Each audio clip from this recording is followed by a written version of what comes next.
আল্লাহ বলছেন অমা উতীতুম মিনাল ইলমি ইল্লা কালিলা। ও মানুষ, বিজ্ঞান হয়েছো, দার্শনিক হয়েছো, ইঞ্জিনিয়ার হয়েছো, ডাক্তার হয়েছো, মাস্টার হয়েছো, দীর্ঘ 22-24 বছর ধরে পড়াশুনো করেছো, তারপরও ঘরে বসে বসে বইপত্র পড়ে রিসার্চ করে গবেষণা করে মগজ ধলাই করে হাজারো যন্ত্র মেশিন বানিয়েছো, হাজারো পুস্তক রচনা করেছো, কিন্তু তোমাদের জ্ঞান কতটা তোমরা কি জানো?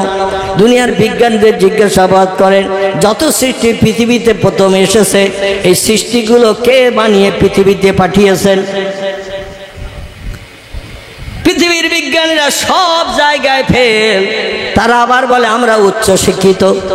কত জায়গায় ফেল আমি আগামীতে একটু তথ্য যদি সময় পাই দেব। আমার ভাইরা, আল্লাহ বলছেন মানুষ বানিয়েছি আমি তোমাদের। খলাকাল ইনসান, ও মানুষ তোমরা যত পৃথিবীতে আসো তোমাদের মূলে কিন্তু আমি আল্লাহ। আমি কোন শব্দ ব্যবহার করে তোমাদের বানিয়েছি? আমার কোনো সময় লাগেনি, কোনো কিছু ব্যবহার করতে হয়নি। আমি এমন একজন প্রভু, এমন একজন মালিক, শুধু আমার জবানে বলেছি কোন ফায়া কোন, সঙ্গে সঙ্গে সব কিছু হয়ে গেছে। এমন শক্তি ক্ষমতা আমি আল্লাহ আমার আছে। সে আল্লাহ বলছেন মানুষ তোমাদের বানিয়েছি আমি। কার মগজে কতটা জ্ঞান ওটা নির্ধারণ করে দিয়েছি আমি। শোনো মানুষ শোনো, অমা উতীতুম মিনাল ইলমি, তোমাদের মগজে যে জ্ঞান, যে জ্ঞানের মাধ্যম দিয়ে রিসার্চ করে গবেষণা করে ক্যালকুলেটর মেশিন বানিয়েছো, কম্পিউটার বানিয়েছো, রিমোট কন্ট্রোল বানিয়েছো, স্যাটেলাইট বানিয়েছো, ইন্টারনেট বানিয়েছো, উপগ্রহ বানিয়েছো, চন্দ্রযান বানিয়েছো, পাতাল রেল বানিয়েছো, সাবমেরিন বানিয়েছো, সাগরের পানির তলা দিয়ে যুদ্ধ জাহাজ যাবে, জায়গায় যেয়ে হুশ করে ঠেলে উঠে অ্যাকশন করে আবার পানির তলা দিয়ে চলে আসবে। যারা মারতে গেল তাদের শস্য দানা পরিমাণ ক্ষতি হবে না। এর নাম হলো সাবমেরিন। পানির তলা দিয়ে, সাগরের পানির তলা দিয়ে যায়, এটাও বানিয়েছে মানুষ। কিন্তু এই পানির তলায় আপনি যদি একবার যান, 10 মিনিট যদি রাখা হয়, ভালো থাকবেন তো? হ্যাঁ, বস্তাবন্দি করে 10 মিনিট যদি চুবিয়ে রাখা হয়, 10 মিনিট পরে বস্তা টেনে যদি তোলা হয়, সলিমউদ্দিন চাচা বেঁচে থাকবে তো? কিন্তু সাবমেরিনের ভিতরে ঘন্টার পরে ঘন্টা জলজাহাজ চালাচ্ছে সাগরে। অক্সিজেন উপর থেকে দেয়া হচ্ছে, ভিতরেও অক্সিজেন নিয়ে যাওয়া হয়। আইসিইউতে যেমন মানুষ ভর্তি থাকে, ওখানে নাকে টাকে দেখবেন সব গ্যাস লাগানো থাকে না, ওর ভিতরে হাওয়া ঢোকে না, ভিতরের হাওয়া বাইরে আসে না, অক্সিজেন গ্যাসের মাধ্যম দিয়ে বাঁচিয়ে রেখেছে বিজ্ঞানীরা। এত জ্ঞানী হওয়া সত্ত্বেও আল্লাহ বলছেন ও মানুষ তোমাদের মগজের জ্ঞান কতটা তোমরা কি জানো? বানিয়েছি আমি, এই জন্য তথ্য দিচ্ছি আমি। ইল্লা কালিলা, তোমাদের মগজের জ্ঞান হলো আমি আল্লাহ আমার জ্ঞানের কাছে সামান্যতম একটুখানি। বাংলা অভিধানে, ইংরেজি ডিকশনারিতে তম শব্দের ব্যাখ্যা করেছেন রিসার্চকারী গবেষকেরা। তম শব্দের বাংলা অর্থ কি? তম শব্দের বাংলা অর্থ হলো সামান্য থেকেও আরো কম। সামান্য থেকেও আরো কম, এরে বলা হয় তম। আল্লাহ বলছেন তোমাদের মগজের জ্ঞান দিয়েছি সামান্যতম একটুখানি। ওই একটুখানি জ্ঞান নিয়ে আমার সঙ্গে পাল্লা দিতে এসো না, আমার সঙ্গে বাড়াবাড়ি করতে এসো না। আমি আল্লাহ আমার কোরআনের কথা মিথ্যা এমন তথ্য যেন দিয়ে পৃথিবীর মানুষকে বিভ্রান্ত করিও না। আমি বড় সাত করে বানিয়েছি। ওমা খলাকতুল জিন্না ওয়াল ইনসা ইল্লা লিয়াবুদুন। জোরে বলুন একটু আল্লাহু আকবার। আল্লাহ বলছেন আমি পৃথিবীর সৌন্দর্য শ্রীবৃদ্ধির জন্য সৃষ্টি পাঠিয়ে দিয়েছিলাম পৃথিবীকে। পৃথিবীতে সৃষ্টি পাঠিয়েছিলাম 18,000-এর মতো। তফসিরে রুহুল বায়ান, তফসিরে মাওজেহুল কোরআন, তফসিরে বায়ানুল কোরআন, তফসিরে বাইজাবি, তফসিরে কাশাফ, তফসিরে ইবনে কাসির, তফসিরে জালালাইন, এমন করে তফসিরে ফি জিলালুল কোরআন আল্লামা কুতুব রহমাতুল্লাহ আলাইহির লেখা বিখ্যাত তফসিরের কিতাব। এর ভিতরে উনি বলছেন আল্লাহ পাক রব্বুল আলামিন 18,000-এর মতো মখলুক সৃষ্টি পৃথিবী বানিয়ে পৃথিবীতে পাঠিয়েছিলেন পৃথিবীর সৌন্দর্য শ্রীবৃদ্ধির জন্য, দুনিয়া দেখতে যাতে সুন্দর হয়। বর্তমান বিজ্ঞানীরা যন্ত্র মেশিন দিয়ে রিসার্চ করে বলছে ওই 18,000 সৃষ্টি যদি পৃথিবীতে প্রথম আসমান থেকে নেমে থাকে, এর থেকে ওর থেকে প্রোডাকশন বাড়তে বাড়তে বর্তমান সৃষ্টির সংখ্যা 1.5 লক্ষ ছাড়িয়ে গেছে। কত বলা? 1.5 লক্ষ ছাড়িয়ে গিয়েছে পৃথিবীতে সৃষ্টির সংখ্যা। আল্লাহ বলছেন আমি শুধু বলি কোন ভাইয়া কোন সঙ্গে সঙ্গে হয়ে যায়। জোরে বলুন একটু আমিন। সে আল্লাহ বলছেন বাহাদুরি করিও না, বড়াই করিও না, কারণ বাহাদুরি বড়াই করে আমার সঙ্গে পাল্লা দিয়ে জয়ী হতে পারবে না। বিজ্ঞানীরা বলছে আল্লাহ কি করে কোরআনে কথা বলে, আমি সব শক্তির ঊর্ধ্বে, সব ক্ষমতার ঊর্ধ্বে। কোরআনে বলা হয়েছে ইন্নাল্লাহা আলা কুল্লি শাইইন কদির, আমি হলাম সব শক্তির ঊর্ধ্বে, আমার মতো পাওয়ার শক্তি ক্ষমতা আর কারো নাই, কারো নাই। আলে কথা কোরআনে 1450 বছর আগে কিভাবে তথ্য কোট করে দিয়ে আমাদের কাছে পাঠিয়েছেন আমরা তো বুঝতে পারি না, কারণ সৃষ্টির বয়স যত হয় তারা বুড়ো হয়। ঠিক বললাম না ভুল বললাম? সৃষ্টির বয়স যত হয় ও কচি বাচ্চা হয় না বুড়ো হয়। ঘুমিয়ে পড়েছেন? তাহলে হুজুর ডাকেন, আমি আর বক্তব্য রাখবো না, কারণ ঘুমন্ত ব্যক্তির কাছে আমি গলা ফাটাবো না। আর যদি একটু উত্তর দেন তাহলে বুঝবো জেগে আছেন। আমি অধম, এখনো সুস্থ হতে পারি নাই, এখনো আমি রোগাক্রান্ত, চলতে গেলে এখনো আমার গা টলে। আমি রাতের বেলা তো ভালো চলতেই পারি না, মানুষের হাতের সাপোর্ট নিয়ে ধরে নিয়ে আমাকে যে কোনো জায়গায় যেতে হয়। যাই হোক, আর ডাক্তার তো এমনি চিল্লাতে আমার নিষেধ করেছে, তো আল্লাহর উপরে তাক্কাল করে চিল্লাই। তো আপনারা যদি এইভাবে চিল্লানো আওয়াজ না শোনেন তাহলে আমার ওয়াজ করা বক্তব্য রাখা বৃথা হবে কিনা।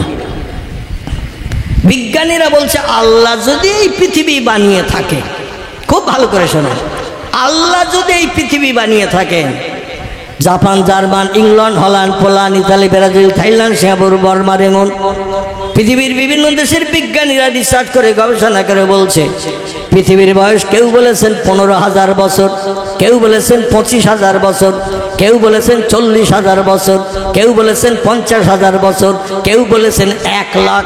বর্তমানে শেষ তথ্য এসেছে পৃথিবীর বয়স 1.5 লাখ বছর। কত বললাম? বিজ্ঞানের এক একটা যন্ত্র মেশিন দিয়ে এক একটা জিনিস রিসার্চ করে এর বয়স নির্ধারণ করে বলছে পৃথিবীর বয়স বর্তমানে আমরা ভালো যন্ত্র মেশিন দিয়ে রিসার্চ করে দেখলাম পৃথিবীর বয়স 1.5 লক্ষ বছর হয়ে গেছে।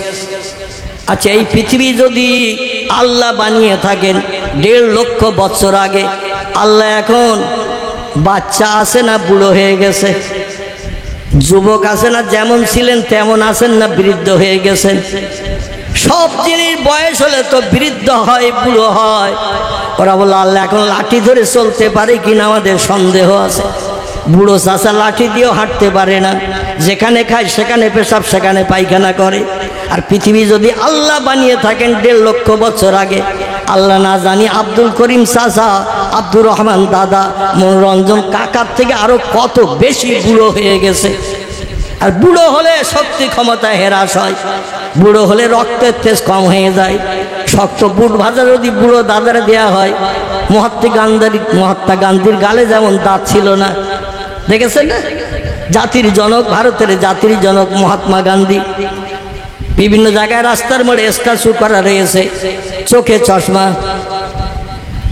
হাতে লাঠি, পরনে ধুতি, বোকড়া গালে ফিক ফিক করে হাসতেছে। এই বোকড়া গালওয়ালার হাতে যদি বুট ভাজা দেন, ও চিবিয়ে খেতে পারবে বলে মনে হয়? ও খেতে গেলে কি করতে হবে? টপ করে বলে, অত সময় নাই, ও শুধু গালে দেবে আর গিলে গিলে খাবে। ঠিক কি না?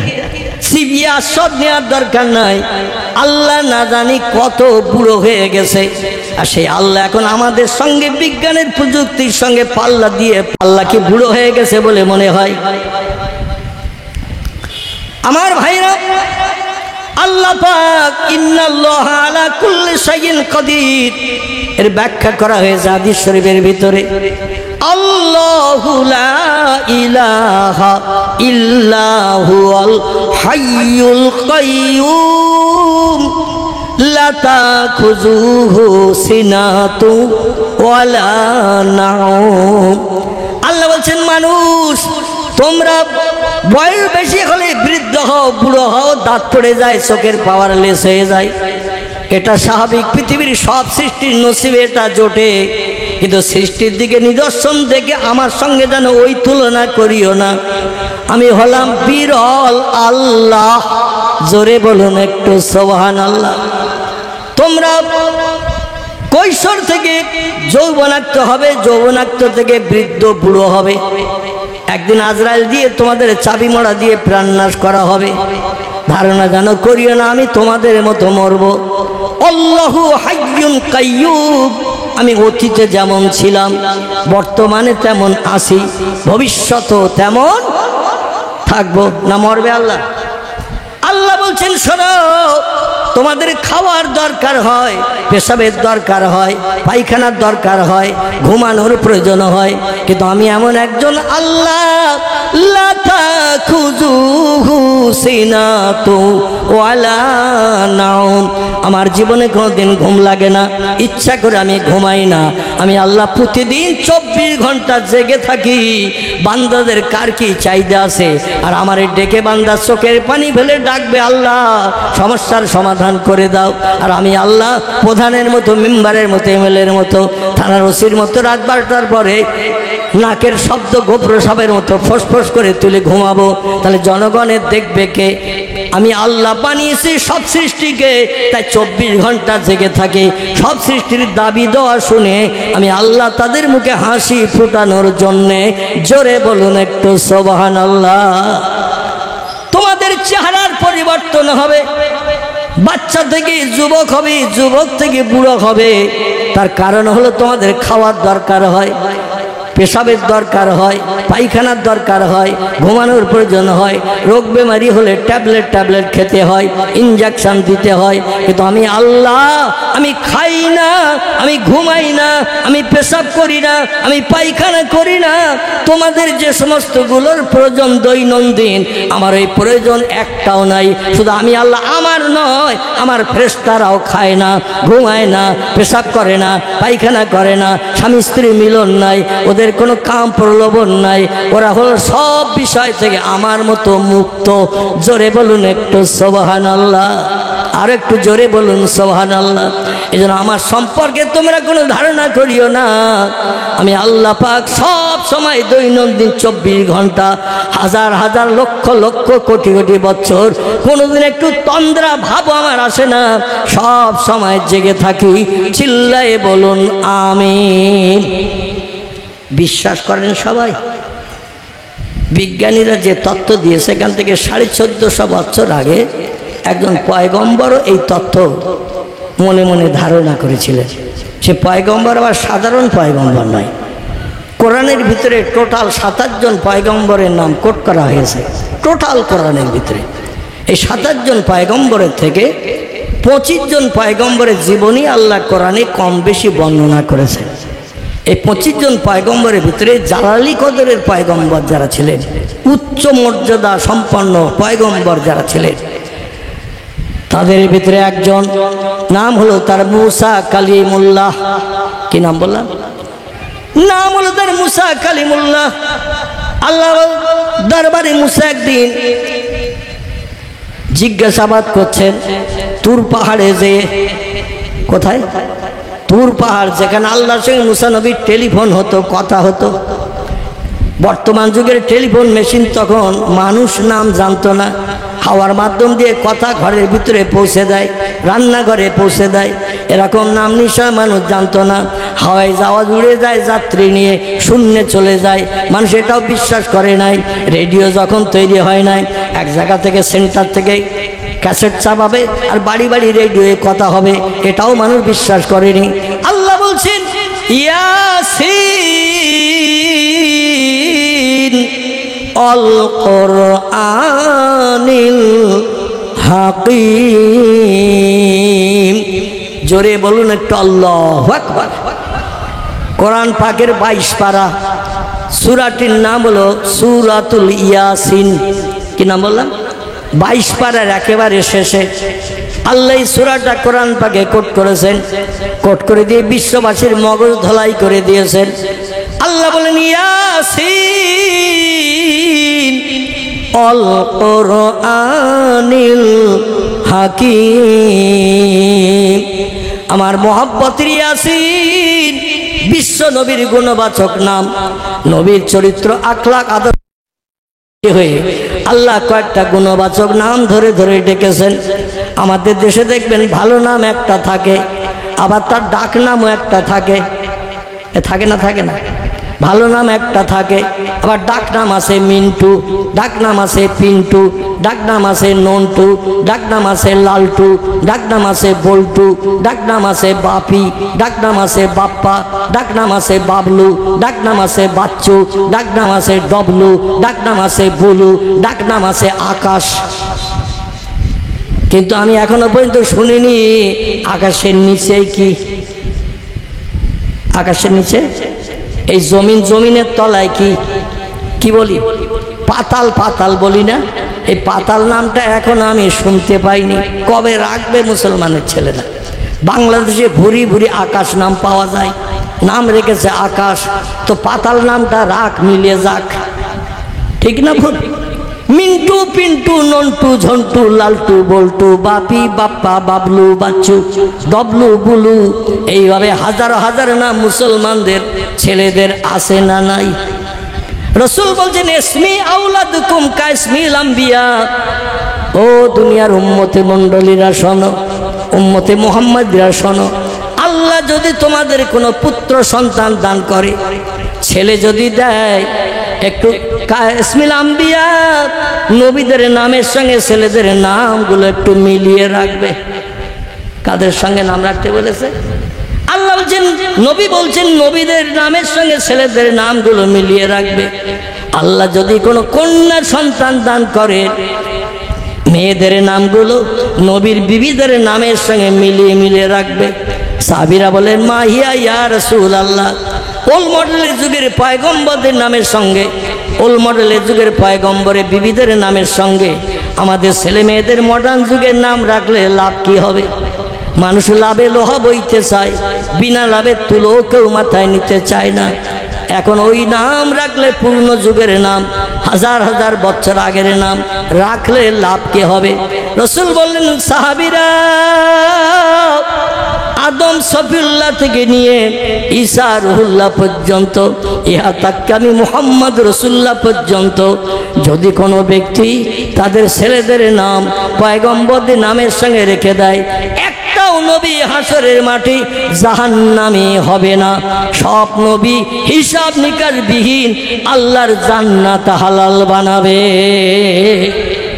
আর নবীরা যখন জান্নাতে যাবে, হাসরের মাঠে জান্নাতে যাওয়ার সময় নামের বন্ধুদের হাসরের মাঠ থেকে খুঁজে খুঁজে বার করবে। আমার নামের সঙ্গে নাম রেখেছিল দাউদকে, আমার নামের সঙ্গে নাম রেখেছিল মুসাকে, আমার নামের সঙ্গে নাম রেখেছিল হারুনকে, আমার নামের সঙ্গে নাম রেখেছিল ইউসুফকে, আমার নামের সঙ্গে নাম রেখেছিল সুলাইমানকে, আমার নামের সঙ্গে নাম রেখেছিল ইসমাইলকে, আমার নামের সঙ্গে নাম রেখেছিল ইব্রাহিমকে, আমার নামের সঙ্গে নাম রেখেছিল নূহকে। এইভাবে প্রত্যেকটা নবী নামের বন্ধুদের খোঁজ করবেন। আল্লাহ ডেকে বলবেন ও আমার প্রেমিক বান্দা পয়গম্বরের দল, জান্নাত হালাল বানালাম, ঘোষণা দিয়ে দিলাম হাসরের মাঠে, এখনো কেন হাসরে খোঁজো? বলে আমার নামটা যে লোকটি রেখেছিল ওই যুগে আমি পৃথিবীতে ছিলাম না, আমার নামটা রাখার কারণে পাড়ার মানুষেরা মুসা বলে বলে তারে ডেকেছে, দাউদ বলে বলে তারে ডেকেছে, ইব্রাহিম বলে বলে ডেকেছে, ইউসুফ বলে বলে ডেকেছে। আমি পৃথিবীতে ছিলাম না, কিন্তু আমার নামটা ওই লোকটা রাখার কারণে কিয়ামত পর্যন্ত আমার নাম মানুষের মুখে মুখে প্রচারিত হয়েছে। আর ওই লোকটা জাহান্নামের আগুনে দগ্ধ হবে। আমি আল্লাহর পয়গম্বর ওটা পছন্দ করি না। জান্নাতে যদি আমারে দেন, আমার নামের বন্ধুদের সঙ্গে করে নিয়ে জান্নাতে যাওয়ার সুযোগ দিতে হবে। তা নবীদের নামের সঙ্গে নাম রাখা ভালো না খারাপ? ওল মডেলের নাম এখন তার মানুষ রাখতে চায় না। আমি যদি জিজ্ঞাসা করি মিন্টু নামের অর্থ কি, পিন্টু নামের অর্থ কি, নন্টু নামের অর্থ কি, বল্টু নামের অর্থ কি, বাপি নামের অর্থ কি, বাপ্পা নামের অর্থ কি? অন্তত 2-4 মাস লাগবে তার অভিধানগুলো, আবিধানিক ডিকশনারিগুলো ঘেঁটতে ঘেঁটতে কলিজা গরম হয়ে যাবে। কিন্তু প্রত্যেকটি পয়গম্বরের নামের সুন্দর সুন্দর অর্থ আছে। জোরে বলুন একটু সুবহানাল্লাহ। আল্লাহ কোরআন পাকে কিছু জান্নাতি মেয়েদের নাম ঘোষণা করেছেন। কারবা নাম রহিমা, কারবা নাম আসিয়া, আমার ভাইরা, কারবা নাম খাদিজা, বিশ্ব নবীর প্রাণ প্রিয়া জীবন সঙ্গিনী, প্রথম জীবন সঙ্গিনী মা আয়েশাতুল হুমায়রা, উম্মে সালমা, উম্মে হাবিবা, জয়নাব বিনতে জাহাশ, জয়নাব বিনতে খুজাইমা, সাউদা, সুফিয়া, মাইমুনা, জাওয়ারিয়া, মাবিয়া। এইরকম প্রিয় নবীর প্রাণ প্রিয়া বিবিরা, এরা কি জাহান্নামে যাবে বলে মনে হয়? নবীরে যারা সেবা যত্ন করেছেন বাস্তব জীবনে, আল্লাহ পাক সেবা যত্নের মাধ্যম দিয়ে নবীর বিবিদের দুনিয়ায় বেঁচে থাকতেই জান্নাত হালাল বানিয়ে দিয়েছে। আমার ভাইরা, রহিমা নামের ব্যক্তি, মরিয়ম নামের ব্যক্তি, আসিয়া নামের ব্যক্তি, আল্লাহ আলী সারা নামের ব্যক্তি, হাজারা নামের ব্যক্তি, যারা পয়গম্বরদের পরিষেবা দিয়েছে, এই পরিষেবা দেওয়ার কারণে আল্লাহ তাদেরও হিসাব নিকাশ করবেন না, সরাসরি জান্নাত হালাল বানাবেন। এই নাম যদি কোনো মেয়েদের রাখা হয়, ও দেবকের মা বোনেরা একটু ভালো করে শুনে নেন, নবীর বিবিদের নামের সঙ্গে নাম যদি একটু মিলিয়ে রাখতে পারেন, হাসরের মাঠে ইয়াউমা ইয়াফিরুল মারু মিন আখিহি ওয়া উম্মিহি ওয়া আবিহি ওয়া সাহিবাতিহি ওয়া বানিহি আল আখির। আল্লাহ কোরআনে তত্ত্বকট করে বলছেন, হাসরের মাঠ যেদিন সংগঠিত করব, বাপ ছেলের চিনবে না, ছেলে বাপের কাছে পরিচয় দেবে না, মা মেয়ের পাশে যাবে না, মেয়ে মারে চিনতে পারবে না, ভাই বোনের সঙ্গে কোনো সম্পর্ক রাখবে না, বন্ধু বান্ধব কেউ কারোর দিকে একবার ফিরেও তাকাবে না। সেদিন আল্লাহ পাক রব্বুল আলামিন নবীর বিবিদের নামের সঙ্গে নাম রাখার কারণে ওই বিবিদের যখন জান্নাত হালাল বানাবেন, ওই নবীর বিবিরা নামের বান্ধবীদের খুঁজে খুঁজে নিয়ে আল্লাহর জান্নাতে যাওয়ার জন্য আল্লাহর কাছে দাবি করবেন। আল্লাহ বলবেন, ওই তোমার নামের বান্ধবী তো জাহান্নামে, অপরাধকারী, আমার সঙ্গে ভালো সম্পর্ক রাখেনি, ইবাদত বন্দেগী করেনি, আসমানি কিতাব তেলাওয়াত করেনি, এই জন্য ও জাহান্নামে যাবে। আল্লাহর পয়গম্বরের বিবিরা, যত পয়গম্বর পৃথিবী এসেছে, তারা বলবে, আমি দুনিয়ায় ছিলাম না, আমার নামটা পৃথিবীতে রাখার কারণে হাজার হাজার মানুষ আমার নাম ধরে ধরে ডেকেছে, দুনিয়া আমার নামটা চালু থেকেছে, আর ওই আমার নামের বান্ধবী জাহান্নামে যাবে। আল্লাহ, আমি তাহলে ওরই সঙ্গে জাহান্নামে চলে যাব। আল্লাহ সেদিন বলবেন, ও বান্দা, দুশ্চিন্তা যুক্ত হয়ে না, আমি কোরআনে সূরা ফাতিহায় প্রথম সেন্টেন্সের পরে 2 নম্বর সেন্টেন্সে আমি একই সেন্টেন্সের ভিতরে, বাক্যের ভিতরে আমার 2টো নাম কোট করে দিয়েছিলাম। একটা হলো দুনিয়ার জন্য, একটা হলো হাসরের মাঠের জন্য।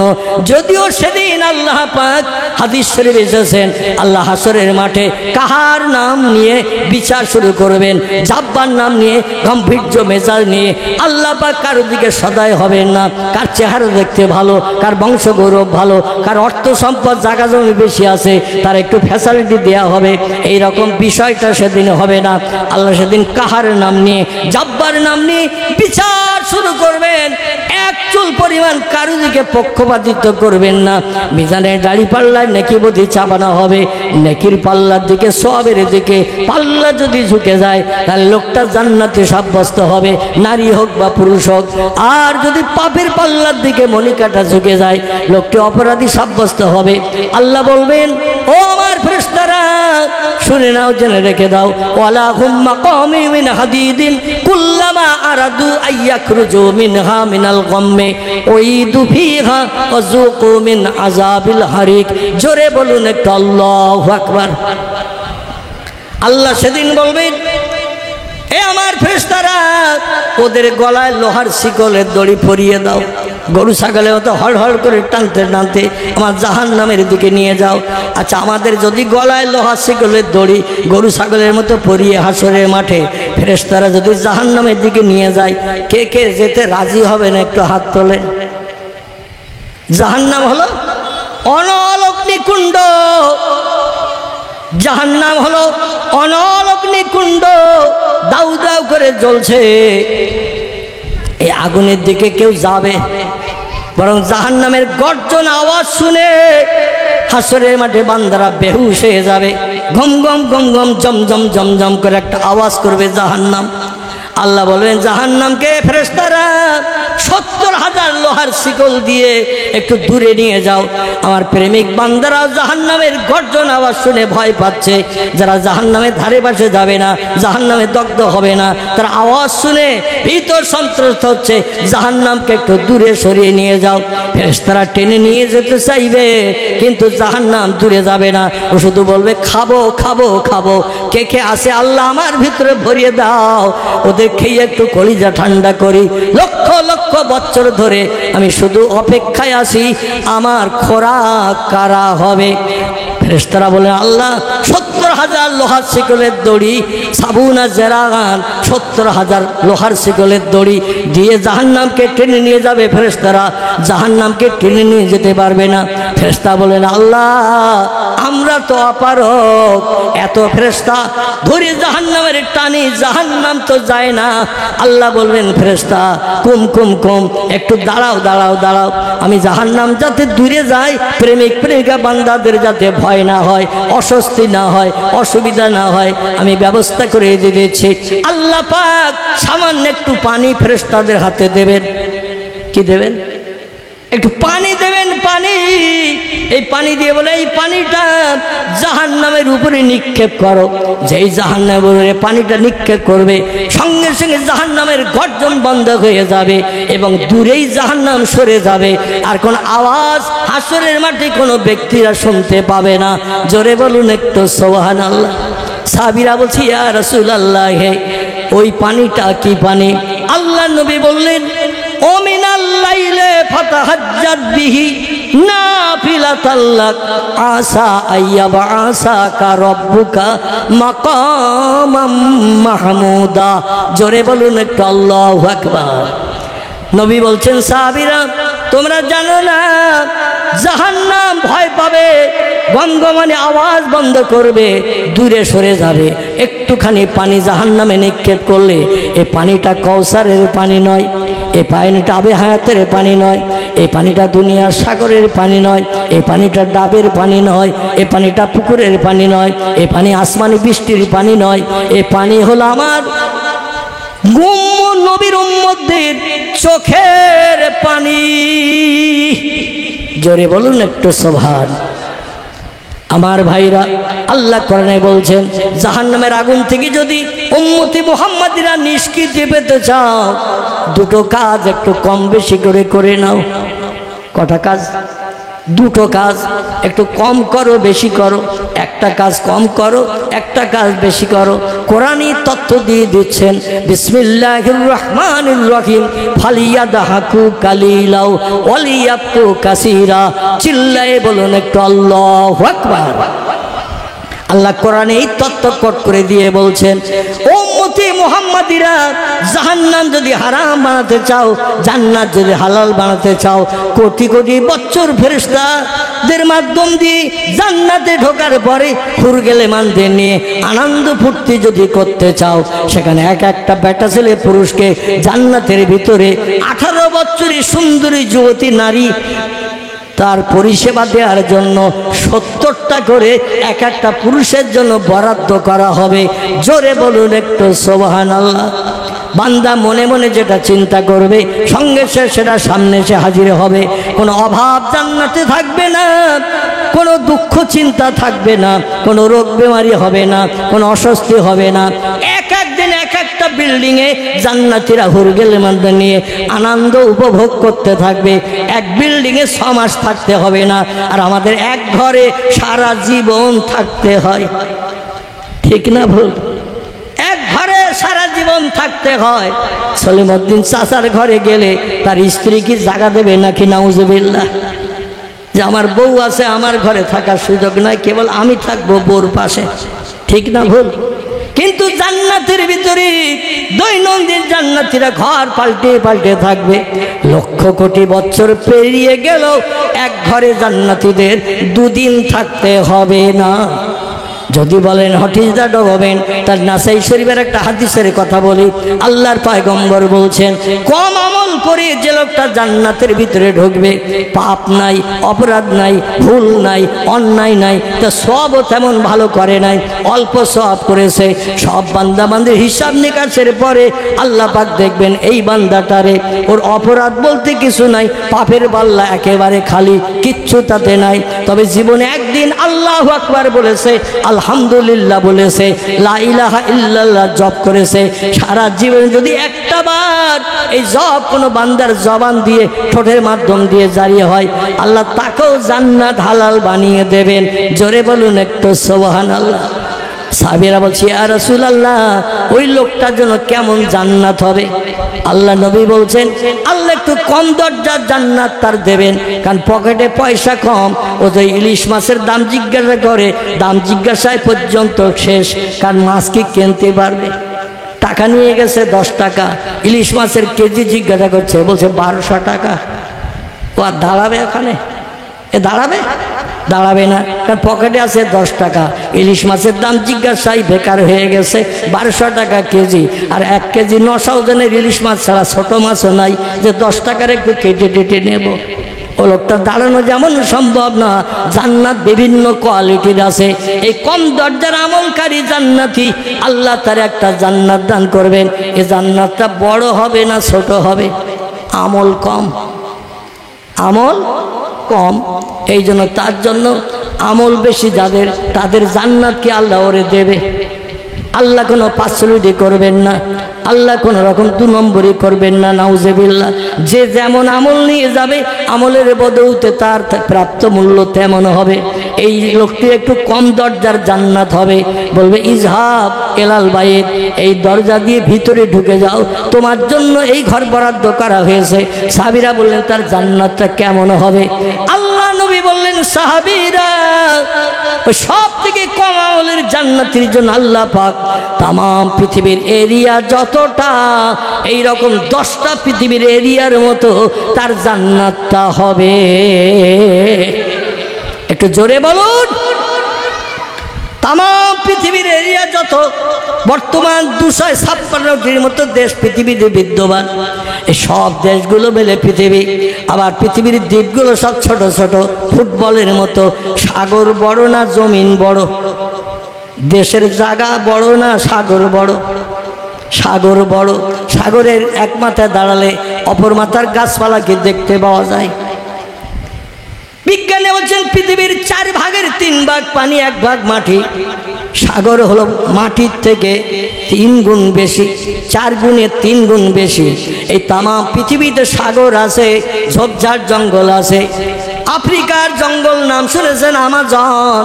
হাজার হাজার একর দিকে জমি আল্লাহ গাছপালায় ভরে রেখেছেন। পৃথিবীর সব দেশের জীবজন্তু এই জঙ্গলের ভিতরে বসবাস করে।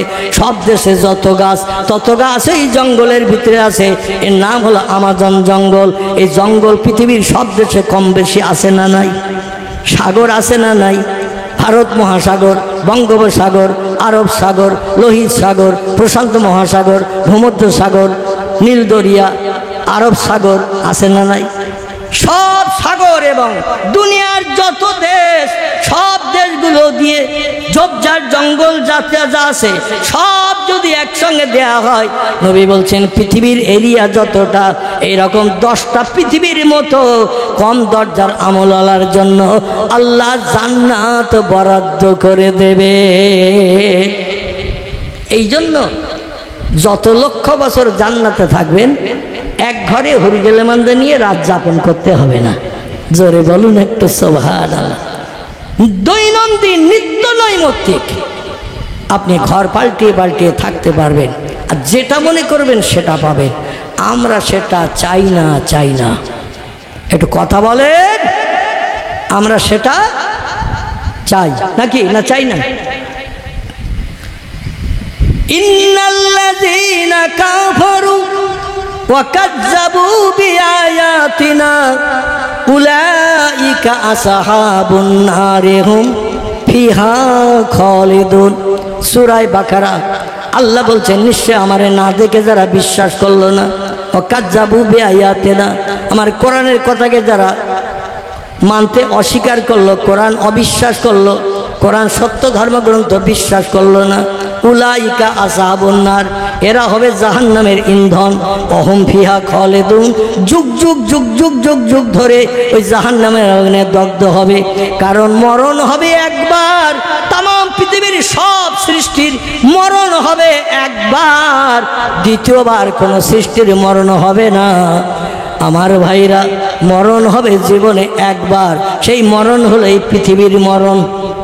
কথাকার মরণ, সেই মরণ হলো এই পৃথিবীর মরণ।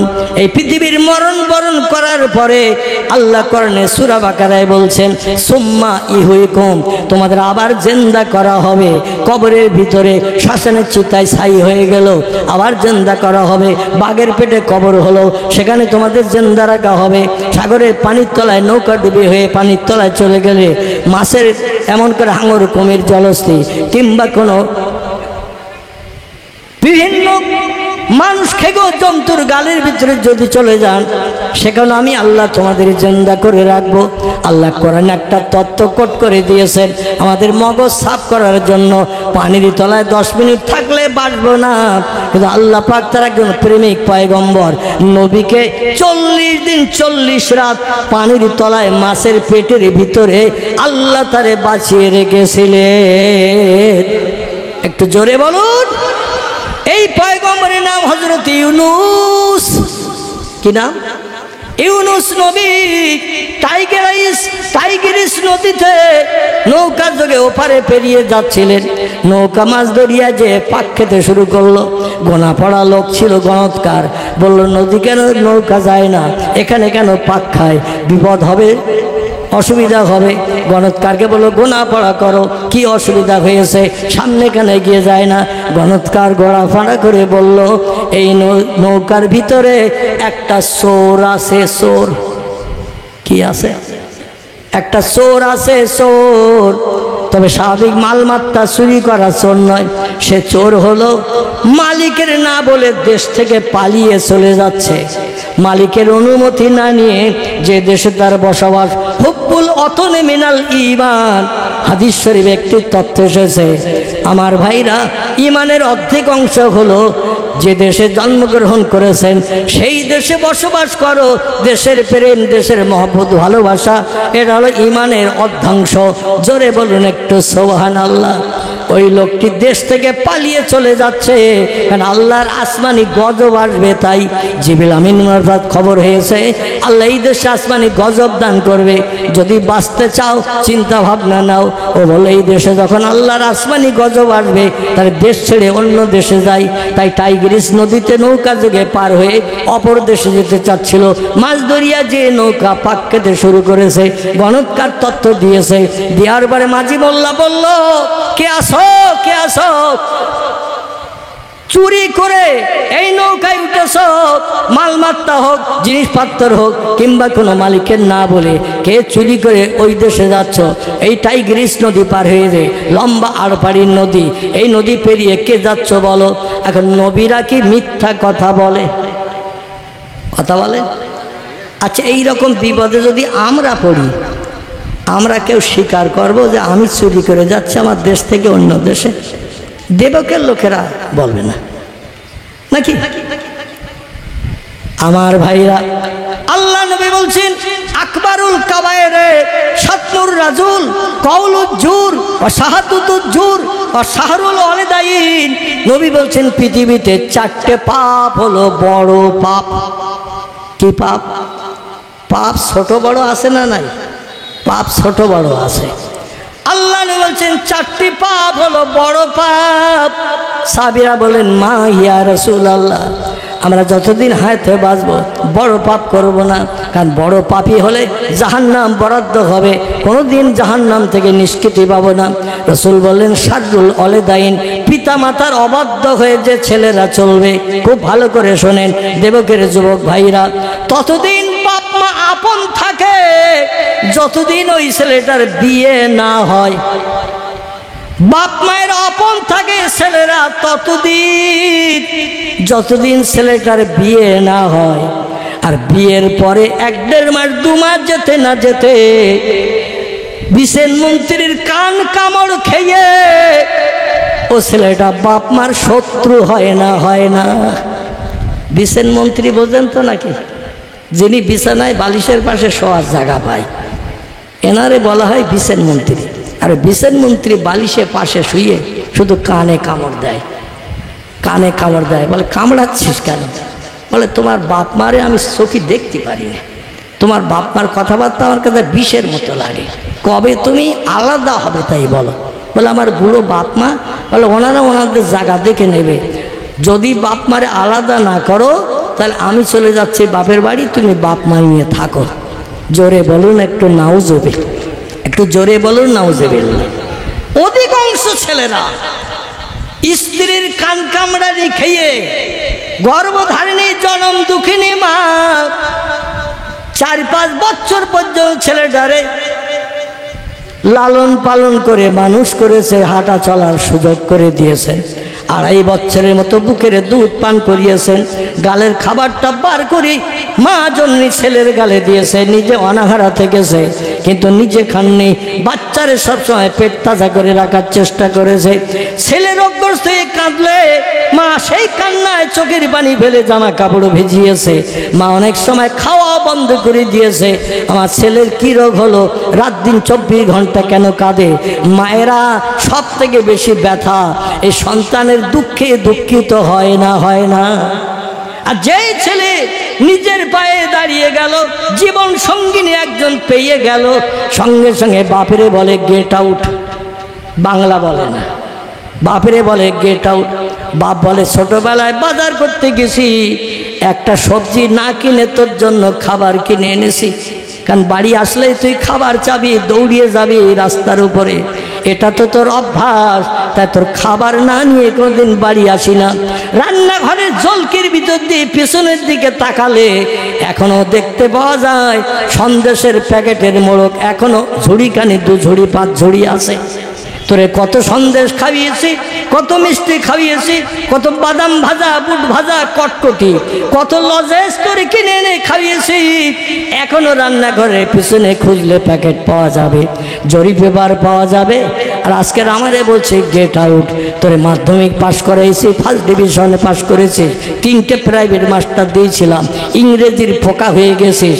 আমি তো চাষিবাসী মানুষ, ইংরেজি ভালো বুঝি না, গেট আউট শব্দটার বাংলা কি?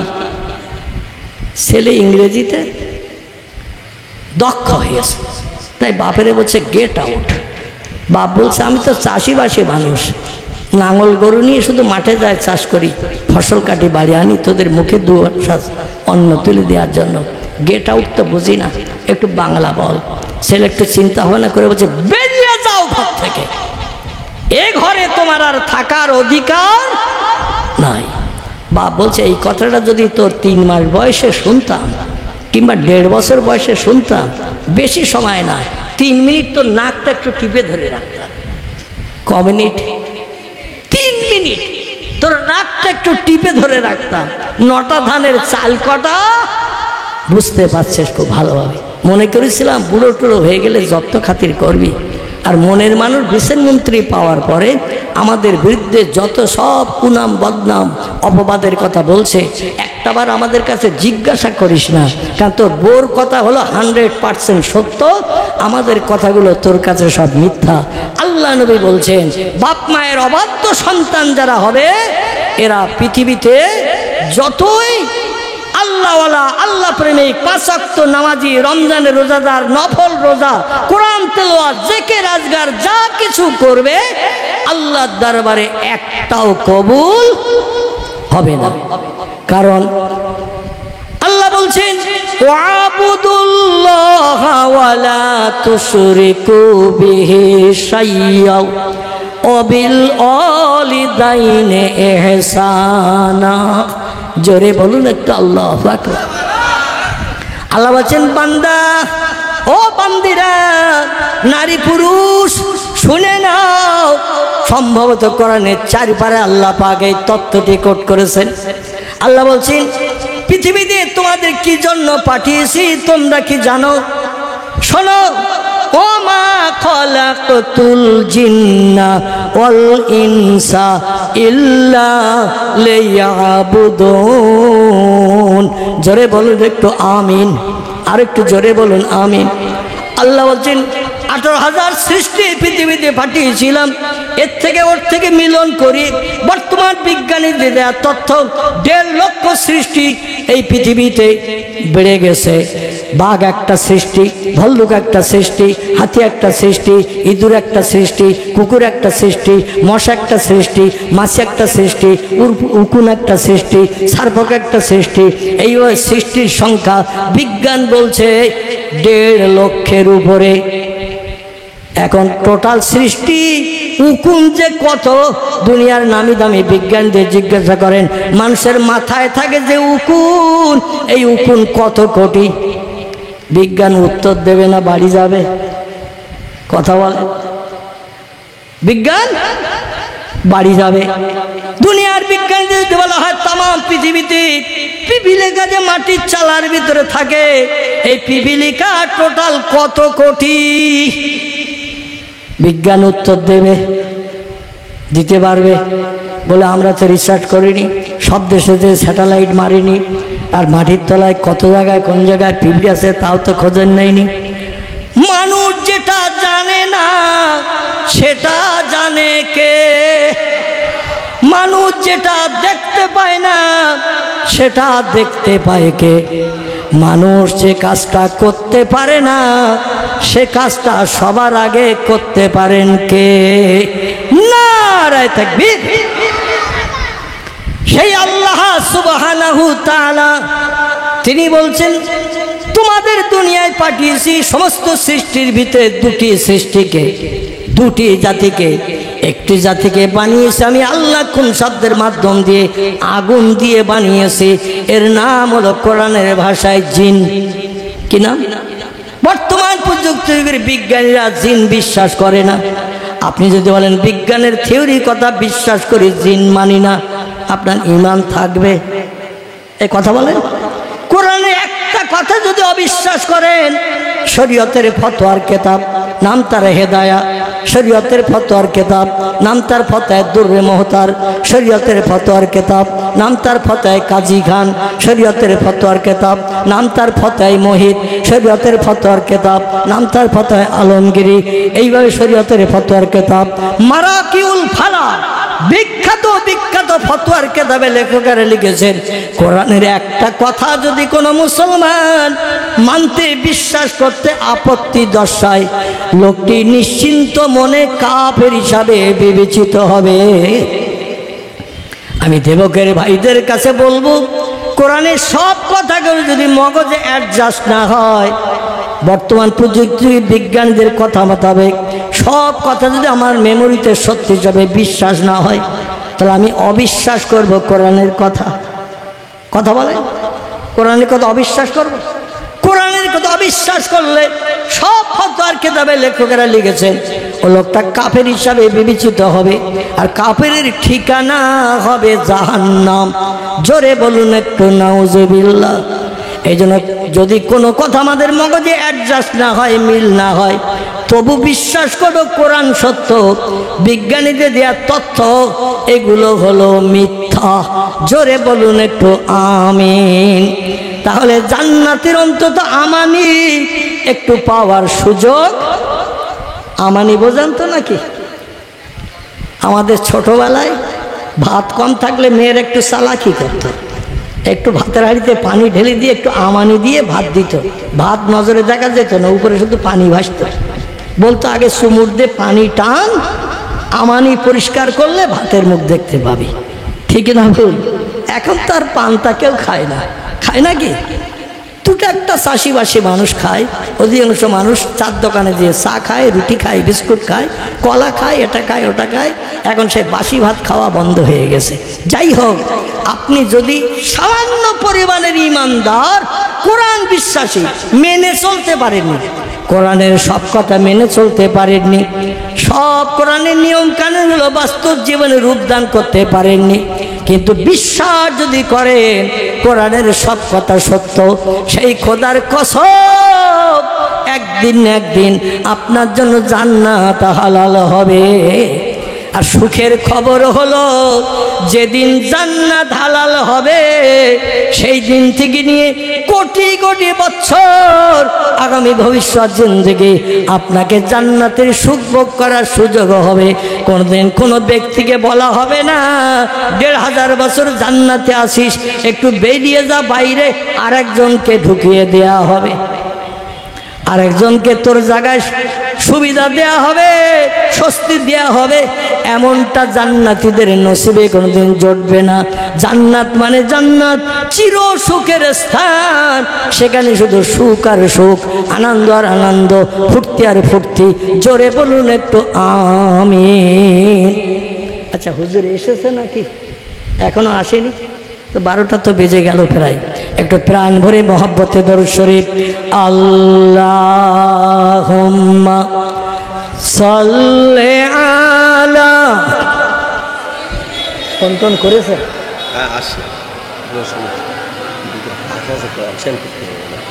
আমি আপনার কালেকশন করতে দুটো। আচ্ছা আচ্ছা। পয়দা হইয়া দিনের নবী, পয়দা হইয়া নূরের নবী, না দেখিলেন পিতার মুখ।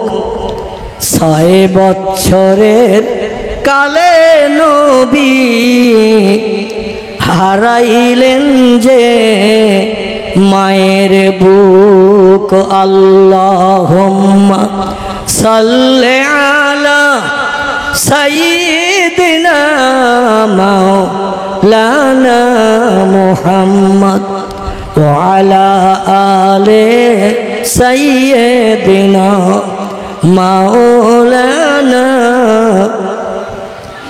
অভয় বাণী দিল তারা, অভয় বাণী দিল তারা, ও আমিনা বিবি।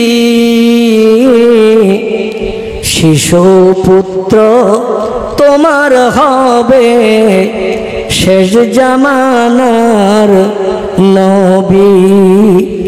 যে শিশুকে দেখে তারা, যে শিশুকে দেখে তারা রসুল মেনে গেল, সেই নবীর ওই মোহাব্বতে দরুদ মুমিন পড়ো। আল্লাহুম্মা সাল্লি আলা মাওলানা মুহাম্মদ ওয়া আলা আলি সাইয়্যিদিনা মাওলানা। আমাদের ছেলেদের একটা ভালো নাম, মেয়েদের একটা ভালো নাম। এ ভালো নামটা সেই দিন চলে যেদিন কোনো পুরুষের সঙ্গে নারীর বিবাহ বন্ধন হয়, আঁকতা হয়, বিয়ে হয়। ওই দিন আর ওই ডাক নাম বলে না, ভালো নামটাই বলেই ছেলের সঙ্গে মেয়ের বিয়ে পড়ানো হয়। তারপরে যে ডাক নাম শ্বশুর বাড়িতেও চলে, বাপের বাড়িতেও চলে। ঠিক বললাম না ভুল বললাম? ভুল হলে বলে দেবেন, আমি সংশোধন করে নেব। কারণ একটা মানুষ সব কিছু জানে না। রসুল বলছেন কুল্লু বনি আদম খাত্তাউন, প্রত্যেকটি আদম বংশধর ভুলিয়ে ভরা গুনাহগার। ভুল নাই, গুনাহ নাই এমন মানুষ পৃথিবীতে কেউ নাই। সবার কম বেশি ভুল আছে, গুনাহ আছে। এই জন্য তত্ত্ব ভুল হলে সঙ্গে সঙ্গে আমারে জানাবেন, আমি ইনশাল্লাহ সংশোধন করে নেব। আমার ভাইরা দেখবেন বাল্যকাল থেকে নিয়ে বিয়ের সময় পর্যন্ত ওই ডাক নামই চলে। বিয়ের পরে শ্বশুরবাড়ি গেলেও সেই ডাক নাম চলে। ও যে নামে বিয়ে পড়িয়েছে ওই নাম আর শ্বশুরবাড়ির লোকেরা বলে না। আমাদের দেশের এটা কালচার, নিয়ম নীতি তৈরি হয়ে গেছে। আল্লাহ ডেকে বললেন, হাবিব ইয়াসিন, ও আমার মোহাব্বতের পয়গম্বর, বিশ্ব নবীর গুণবাচক নাম। আল্লাহ কোরআনে নবীর আদর্শ চরিত্র, আচার ব্যবহার, আখলাককে পছন্দ করে নবীজিকে আল্লাহ খুশি মনে, ভালো মনে কয়েকটি গুণবাচক নাম ধরে ধরে ডেকেছেন। একটি নাম হলো ইয়াসিন, একটি নাম হলো তাহা, একটির নাম হলো মুজাম্মিল, একটির নাম হলো রাহমাতাল লিল আলামিন। আল্লাহ পাক বিশ্ব নবীকে গুণবাচক নাম ধরে ডেকেছেন তার মর্যাদা সম্মান শ্রীবৃদ্ধি করার জন্যে। এখানে আল্লাহ ডেকে বলেন, আমার মুহাব্বতের ইয়াসিন আপনি শুনে নিন, আপনার উম্মতদের জানিয়ে দিন, অল কোরআনিল হাকীম। আমি মহামূল্যবান সম্পদ। পৃথিবী যদি একদিকে রাখা হয়, কোরআন যদি দাড়িপাল্লার আর একদিকে রাখা হয়, মণিকাটা কোন দিকে ঝুঁকবে? ঘুমিয়ে পড়েছেন সব, ঘুমিয়ে পড়ার মতো সময়ও হয়ে এসেছে, মানে 12টা বাজতে যায়। 12টা বাজলেই চোখ আস্তে আস্তে বুঝিয়ে আসে। আমার ভাইরা, যদি এখনো ঘুমিয়ে না থাকেন তাহলে একটু তথ্য দিন। কোরআন পাক যদি দাড়িপাল্লার একদিকে রাখা হয় আর তামাম পৃথিবীর সোনা দানা হিরে জহরত মণি মাণিক্য কাঞ্চন এইভাবে যত সম্পদ আছে, দামি দামি ইয়াকুত জমরুদ মারজান হীরা পান্না চুন্নি দামি দামি পাথর, সবগুলো যদি দাড়িপাল্লার আর একদিকে রাখা হয়, মণিকাটা ঝুঁকবে কোন দিকে? আল্লাহর পাক কালাম কোরআনের দিকে মণিকাটা ঝুঁকে যাবে। কারণ কোরআন তামাম বিশ্ববাসীর জন্য পথ দেখাতে নিদর্শন নিয়ে এসেছে। জোরে বলুন একটু সুবহানাল্লাহ। তানজিলুম মির রাব্বিল আলামিন। আমি হলাম সেরা জ্ঞানী, তাই আমার জ্ঞানের কথা উম্মতি মুহাম্মাদীদের জানানোর জন্য কিয়ামত পর্যন্ত আর যাতে কোনো পুস্তকের দরকার না হয়, কোনো বই পড়ার প্রয়োজন না হয়। আমার কোরআন হলো এনাফ, আমার কোরআন হলো যথেষ্ট কিয়ামত পর্যন্ত উম্মতি মুহাম্মাদীদের জন্য। অনেক বইয়ের ভুল সংশোধন হয়, কোরআনের কোনো ভুল আজ পর্যন্ত কেউ সংশোধন করেছে? কোরআনের ভুল আজ পর্যন্ত কেউ সংশোধন করেনি। কারণ সব থেকে সেরা জ্ঞানীকে, আলহামদুলিল্লাহ আলহামদুলিল্লাহ, সব থেকে সেরা জ্ঞানী হলো আল্লাহ সুবহানাহু ওয়া তাআলা। সে আল্লাহর জ্ঞানের কথা আল্লাহ কোরআনে ঢুকিয়েছেন। মানুষের মতো অচল, অজ্ঞ, মূর্খ, পাগল এরা কি কোরআনের ভুল ধরতে কিয়ামত পর্যন্ত পারবে বলে মনে হয়? কোরআন চিরন্তন ধর্মগ্রন্থ, অতীতে যেমন ছিল বর্তমানে তেমন আছে, পশ্চিম দিকে সূর্য ওঠা পর্যন্ত কোরআন তেমন থাকবে। জোরে বলুন সুবহান। আল্লাহ ডেকে বললেন, আমার মহব্বতের ইয়াসিন আপনারে না বানালে আমি কিছুই বানাতাম না। আর আপনার উম্মতের কল্যাণের জন্য আসমানি কিতাব কোরআন আমি পৃথিবীতে পাঠিয়েছি। তবে কোরআন শুধু কাগজের পৃষ্ঠায় লেখা নয়, আমি আল্লাহ পাক কোরআনকে পৃথিবীর মানুষের কল্যাণের জন্য পাঠিয়েছি। মহাবিজ্ঞান করে, বিজ্ঞানের ঠাকুর দাদার বাবা করে কোরআনকে পাঠিয়েছে। পৃথিবীর বিজ্ঞানীরা কিয়ামত পর্যন্ত রিসার্চ করে গবেষণা করে একটা যন্ত্র মেশিন বানাতে সক্ষম হবে না আমার কোরআনের থিওরি যত সময় পর্যন্ত না নেবে। বিজ্ঞানীদের দেওয়া তথ্য, কিছু বানাতে গেলে সূত্রের দরকার হয়, সূত্র ছাড়া কোনো জিনিস বানানো যায় না। আল্লাহর পাক কালাম 30 পারা কোরআন, 114টি চ্যাপ্টার সূরা অধ্যায়, 6666টি সেন্টেন্স বাক্য আয়াত, 3,44,740টি হরফ বর্ণমালা অক্ষর দিয়ে আল্লাহ কোরআনকে কুডক কমপ্লিট করে 1450 বছর আগে পৃথিবীতে পাঠিয়েছেন। কিয়ামত পর্যন্ত থাকবে। আল্লাহ বলেন, বিজ্ঞানীরা যা কিছু বানাচ্ছে সব আমার কোরআনের ফসল। কোরআন যখন পৃথিবীতে পাঠাই নাই, বিজ্ঞানের দাদা ঠাকুর দাদা পরদাদা ছিল, একটা জিনিস বানিয়েছে নূতনত্ব। তোমরা একটু প্রমাণ করে দেখাও। 1500 বছর আগে এরোপ্লেন ছিল, একটু কথা বলেন। স্পুটনিক ছিল, অ্যাপোলো ছিল, হেলিকপ্টার ছিল।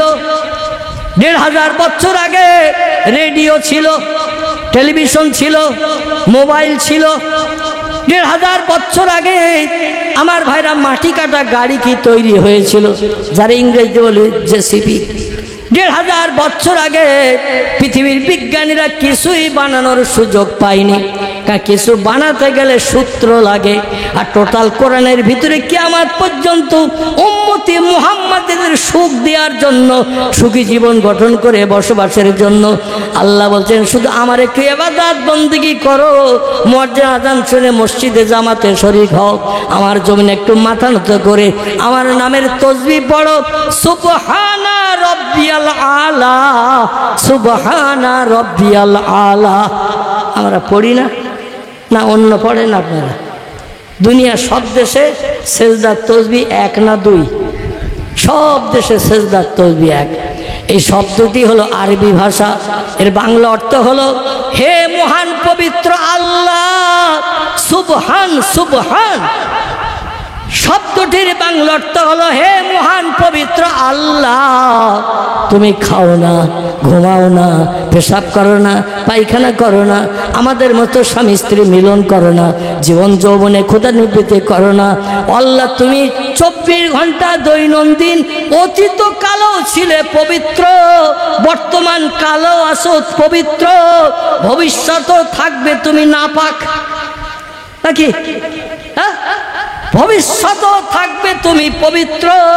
সেই পবিত্রতার তাসবিহ পাঠ করে তোমার পবিত্রতার প্রশংসা করে বলছি রব্বিয়াল আলা, তুমি আমাদের সেই প্রভু যে প্রভু সব শক্তির ঊর্ধ্বে, তার মতো ক্ষমতাবান শক্তিধারী কোনো বিজ্ঞান নয়, দর্শন নয়, ইঞ্জিনিয়ার নয়, ডাক্তার নয়, মাস্টার নয়, কোনো ব্যক্তিত্ব নয়, সব শক্তির ঊর্ধ্বে তুমি। সেজদা দিয়ে কপালে ধুলো লাগিয়ে এই তাসবিহটা পড়া হয়। আচ্ছা, এতে লাভ টাভ আছে না এমনি এমনি পড়ি? আছে। তিরমিজি শরীফের হাদিস, আল্লাহর পয়গম্বর বলছেন এ দুনিয়ার মানুষেরা তোমরা শোনো, উম্মতে মুহাম্মাদি আমার উম্মত যারা পৃথিবীতে বসবাস করে, তাম পৃথিবীর মানুষ সব নবীর উম্মত, হিন্দু হোক, জৈন হোক, খ্রিস্টান হোক, ইহুদি হোক, নাসারা হোক, কোল হোক, ভিল হোক, নাগা হোক, খাসা হোক, মুন্ডা হোক, আর্য হোক, অনার্য হোক, আদিবাসী হোক, সাঁওতালি হোক, যত ধর্মাবলম্বী আছে সব উম্মতে মুহাম্মাদি। কেউ নবীরে মানে না, সেই জন্য তারা বেঈমান। যারা নবীরে মানে তারা হলো নবীর আসল উম্মত। ঠিক না ভুল? যারা নবীরে মানে না, হাসরে নবীর শাফাত তারা পাবে না, নবীর সাহায্য পাবে না। নবীরে যারা নবী বলে মানে, সেরা নেতা যে বিশ্বাস করে, অবশ্যই আল্লাহ নবী বলছেন লা ইয়াদখুলুল জান্নাহ, আমি মুহাম্মদ তত সময় পর্যন্ত আল্লাহর জান্নাতে ঢুকবো না। যদিও হাসরের মাঠে আল্লাহ বিচার শুরু করার আগে আমি মুহাম্মদ, আমাকে প্রথম জান্নাতে ঢোকার জন্য আল্লাহ হুকুম করবেন, জান্নাত আমার জন্য হালাল পরিবেশন করবেন। হাবিব, হাসরের মাঠে আপনি দাঁড়িয়ে থাকবেন, আর আমি আল্লাহ পাক অন্য ব্যক্তির হিসাব নিকাশ করে জান্নাতে ঢোকাবো, জান্নাত উদ্বোধন করব। আমি আল্লাহটা পছন্দ করি না। আপনার গোনা নাই, আপনার পাপ নাই, আপনার ভুল নাই, আপনার অপরাধ নাই, আপনি হলেন স্বচ্ছ সাদা কাপড়ওয়ালা। এই জন্য আপনি প্রথম জান্নাতে ঢুকে জান্নাত উদ্বোধন করেন।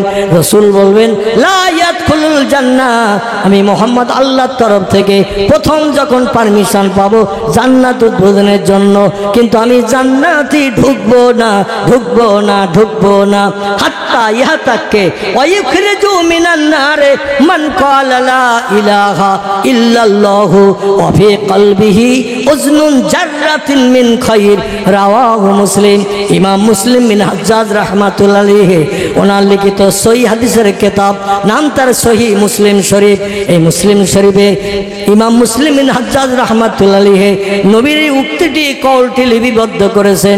নবী যত সময় পর্যন্ত জান্নাতে ঢুকবো না, যত সময় সারা জীবনের ভিতরে একটাবার লা ইলাহা ইল্লাল্লাহ আরবি ভাষায় পাঠ করলো, বাংলা অর্থ হলো এক আল্লাহ ছাড়া আর অন্য কোনো প্রভু মাবুদ স্রষ্টা আমার নাই। এই কথাটা সারা জীবনে একটাবার যদি কোনো ব্যক্তি পাঠ করে, আল্লাহ নবী বলছেন ওই লোকটারে জান্নাতে না ঢুকানো পর্যন্ত আমি পয়গম্বর জান্নাতের সুখ উপভোগ করব না। দুনিয়ায় বর্তমান যত রাজনৈতিক নেতা আছে চিল্লা চিল্লি করছে দলে ফেভার করার জন্য। এসআইআর শুরু হচ্ছে না পশ্চিমবাংলায়, এখন খাওয়া ঘুম উঠে গেছে, বিশেষ করে মুসলমানদের। আমাদের ভ্যাবলা রেলগেটের পাশ থেকে নেওড়া দিকের গেট পর্যন্ত পুরো রাস্তার দুই ধারে সব ঝুপড়ি ঘর মানুষের, সব বাংলাদেশের মানুষ। ওরা নিশ্চিন্তে খাচ্ছে আর ঘুমোচ্ছে, ওদের কোনো চিন্তা নাই। কারণ বর্তমান দিল্লির পার্লামেন্টের যে সরকার, সেই সরকার যে ধর্মাবলম্বী, ও রেলগেটের দুই পাশে বসবাস করছে ঝুপড়ি নিয়ে, কেউ বা 5 ইঞ্চি দেয়াল দিয়ে, ওরা সেই ধর্মাবলম্বী। ওদের কোনো SIR এর কোনো বিষয় টিষয় নাই, বিষয় হলো মুসলমানদের। ঠিক বললাম না ভুল বললাম? আচ্ছা, আমরা বিদেশি না স্বদেশি? আমরা আমরা আমরা হলাম স্বদেশি। এই দেশে আমাদের দাদা জন্ম নিয়েছে, এই দেশে বাপ জন্ম নিয়েছে, এই দেশে আমি জন্ম নিয়েছি, এই দেশে আমাদের বাচ্চা জন্ম নিয়েছে, ভবিষ্যৎ জেনারেশন কিয়ামত পর্যন্ত চলবে। কিন্তু এমন এমন তথ্য দিচ্ছেন দিল্লি সরকারের দল বলের লোকেরা, মুসলমানদের খাওয়া ঘুম সব এখন হারাম হয়ে গেছে। সঠিক কাগজপত্র ডকুমেন্ট যদি দেখাতে না পারেন, আসামের মতো ওই রকম অবস্থা হবে কিনা জানি না। এখন ভয় দেখাচ্ছে না খুব বেশি, কিন্তু পরবর্তী দেশের নাগরিকত্বের প্রমাণ যদি দেখাতে না পারেন, আপনাকে অবশ্যই ডিটেনশন ক্যাম্পের ভিতরে ঢুকতে হবে। যে ক্যাম্পে 17 লক্ষ মানুষ 3-4টে ক্যাম্পের ভিতরে ভরা। আমি অধম প্রায় যাই আসামে, গৌহাটি হয়ে এমন করে বিভিন্ন এয়ারপোর্ট হয়ে যায়। আমার ভাড়া মাঝে মাঝে ওই ক্যাম্পের পাশ দিয়ে যেতে হয়। দরং ডিস্ট্রিক্ট, নওগাঁ ডিস্ট্রিক্ট, এমন করে বিভিন্ন ডিস্ট্রিক্টে খারুপেটিয়া হয়ে বিভিন্ন জায়গায় বিভিন্ন এলাকায় মাঝে মাঝে ডিটেনশন ক্যাম্পের ভিতরে যেতে হয়। আমরা দেখবেন একটা খাটে 2 হাত 3 হাত, আর হসপিটালের বেড, এই বেডে একজন মানুষ শোয়। আর ডিটেনশন ক্যাম্পের ভিতরে এই রকম জায়গায় 3 জনকে শুতে হয়। পাশ ফেরার জায়গা নাই। সেখানে আবার নারী পুরুষ একসঙ্গে রাখা। রাতের গভীরে যখন ঘুমিয়ে পড়ে, তাদের চরিত্র পর্যন্ত সংরক্ষণ করতে পারছে না। সম্ভবত আমাদের পশ্চিম বাংলাও ডিটেনশন ক্যাম্প হবে, এবং সেখানে একসঙ্গে রাখা হবে নারী পুরুষ। কি আদর্শ চরিত্র, কতটা সংরক্ষণ করে থাকবে, সেটাই আল্লাহ বেশি খবর রাখেন। ঠিক বললাম না ভুল বললাম? দেখবেন সামনে এমন একটা পরিস্থিতি আসবে। শুধু তাই নয়, দিল্লির সরকারের নেতারা জনগম্ভীর আওয়াজ দিচ্ছে, কোন হিন্দু ভাইদের চিন্তা নাই, একটা বাংলাদেশি মুসলমানকে দেশে রাখা হবে না, সব মুসলমানদের বিদায় করে দিতে হবে। তাদের সম্পর্কে আবার তথ্য দেওয়া আছে, তারা হলো শরণার্থী। আর মুসলমানেরা যদি বাংলাদেশ থেকে এসে থাকে, এরা হলো অনুপ্রবেশকারী। ওরাও এসেছে বাংলাদেশ থেকে, এরাও এসেছে বাংলাদেশ থেকে। তার 2 জনের নাম তো শরণার্থী বলা যেত না? 2 জন একই চেহারা, একই সব, একই রক্ত, একই চামড়া, একই গোস্ত, একই বেলাট, তো ধর্মে আলাদা। তো মুসলমানেরা হলেন বিদেশি, এরা শরণার্থী নয়, এরা হলো অনুপ্রবেশকারী। আর আপনি আর আমি যতই কাগজপত্র রেডি করি মুসলমানদের নাম, অধিকাংশ হিন্দু অফিসারেরা আবড়াতে পারে না। ঠিক বললাম না ভুল বললাম? অধিকাংশ হিন্দু অফিসারেরা মুসলমানদের নাম আবড়াতে পারে না। নাম আছে আনোয়ার, ভোটার লিস্টে লিখেছে জানোয়ার। কি লিখেছে? জানোয়ার। মুসলমানদের হুজুর আসছে নাকি? হ্যাঁ, আরে আমি কি এই লসু চালাবো নাকি? আমার পূর্ববর্তী বক্তা তিনি নির্দিষ্ট টাইম মোতাবেক ওয়াজ করে গেছেন। আমি তো অসুস্থ মানুষ ভাই, কিন্তু যেখানেই যাই সেখানে আমার টাইম ধরা বাঁধা নাই। অধিকাংশ জায়গায় আমার এই লসু চালাতে হয়। হ্যাঁ, সে একটুখানি করবে এইরকম দাবি সব জায়গায় রাখে, কিন্তু আপনারা তো বকতেছেন না, বকতেছি আমি। এখন দেওয়ালের গায়ে সুইচ টিপলে মেশিন চলে, কিন্তু এটা কি দেওয়ালের গায়ে সুইচ না। এই জন্য হাঁকাচিল্লা করে কথা বলতে গেলে কষ্ট হয়, ঠিক কি না? আমরা আল্লাহর কাছে দোয়া কামনা করব, আমাদের অধিকাংশ ব্যক্তির কোনো না কোনো কাগজে একটা ভুল ত্রুটি আসে না, নাই ভুল ত্রুটি আছে। অদ জায়গায় আজ জায়গায় হয়তো ক, এই রকম ধরনের ভুল ত্রুটি আছে। গাজীর জায়গায় মণ্ডল, মণ্ডলের জায়গায় শেখ, সব নাম টাম ঠিক আছে, শেখ মণ্ডল গাজীতে ভরা। আমার বাড়ির পাশে একজন লোক, তার নাম মোনাজাত আলী গাইন, মোনাজাত আলী গাইন, কিন্তু তার নাম লেখা হয়েছে মোনাজাত আলী গাজী। নাম টাম সব ঠিক, গাইনের জায়গায় লিখেছে গাজী। এই রকম ধরনের ঘটনা অধিকাংশ মুসলমানদের নামে ঘটে আছে, কিন্তু ওদের জাত কম যারা, তাদের নামে কিন্তু কোনো ভুল ত্রুটি নাই। আর যদিও বা থাকে, তত্ত্ব দিচ্ছেন তাদের দল বলে লোকেরা, কোনো চিন্তা নাই, একটাও হিন্দু ভাইকে তাড়ানো হবে না। তাড়ানো হবে কেবল বিদেশ মুসলমানদের। এতে মায়ানমার থেকে শুরু করে, পাকিস্তান থেকে শুরু করে, আফগানিস্তান থেকে শুরু করে বিভিন্ন দেশের মুসলমানদের শুধু নাম বলা হচ্ছে। যে সমস্ত দেশগুলোর নাম করলাম, পাকিস্তান, মায়ানমার, আফগানিস্তান, এ দেশ থেকে কোনো হিন্দু, বৌদ্ধ, জৈন কেউ যদি আসে, তাদের সাদরে গ্রহণ করা হবে। আল্লাহ পাক এই অত্যাচার, উৎপীড়ন, নির্যাতন আমরা মুসলমান, আমাদের উপর থেকে আল্লাহ যেন কুদরতি হাতে নিষ্কৃতির ব্যবস্থা করেন। সকলে বলুন আমিন, জোরে বলুন একটু আমিন। আসুন আমি সেখানে নিয়ে যাই যেখানে ছেড়ে এসেছিলাম। আল্লাহ পাক বলছেন, হাবিব আমার কোরআনকে শুধু কেতাব হিসাবে সামসেটের উপরে আরেন চেষ্টা শোকেসের ভিতরে রাখার জন্য পাঠাই নাই। কোরআনকে আমি পাঠিয়েছি মহাবিজ্ঞান করে।